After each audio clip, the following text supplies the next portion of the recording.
Bola Tinubu, Nigeria won't pay a ransom to Kaduna kidnappers.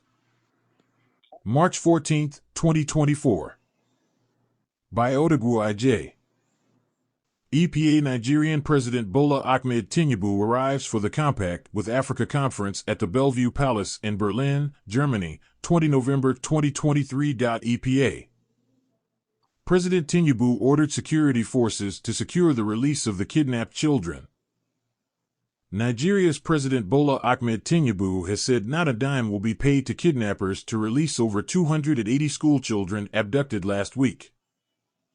The kidnappers, who contacted the families, are demanding a ransom of 1 billion naira.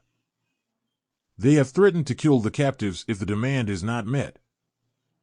A local chief has told the BBC about the harrowing conditions the children, aged between 7 and 12, are experiencing in captivity.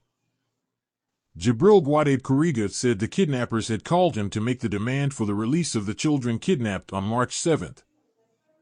Using the phone of the school principal who was seized along with his pupils from the small town of Kuriga in the northwestern Kaduna state. He also spoke to the principal, who told him some of the children were in a critical condition and could not even stand up. They are just lying down. So we don't know if maybe some of them are dead, he said of the children, who he said had walked for hundreds of kilometers to the kidnappers' base with very little food or water. Mr. Gwadid said the families were very poor and could not afford to pay the ransom. Many of them cannot even 3 square meals is impossible in some of their houses, he told the BBC's Newsday program.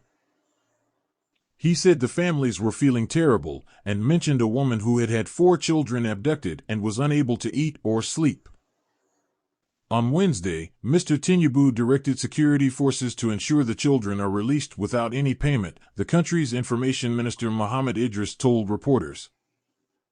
The government is not paying anybody any dime, and the government is optimistic that these children and other people will be brought back to their families in safety, he said.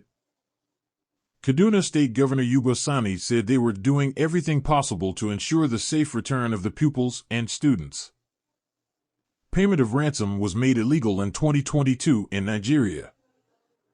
In the past, some hostages have been released following negotiations with the authorities, but officials always deny ransom payments are made. Often family and friends source the money, with some fundraising or selling their properties. At times politicians have been involved, especially in high-profile cases. For years, the gunmen, who are locally known as bandits, have targeted villagers, motorists on highways and students in schools, hoping to get ransom payments in exchange for their release. In the last 3 years, hundreds of students have been abducted. This latest wave of kidnappings presents a major challenge to Mr. Tinubu's government, which had promised to tackle insecurity after he came to power last year.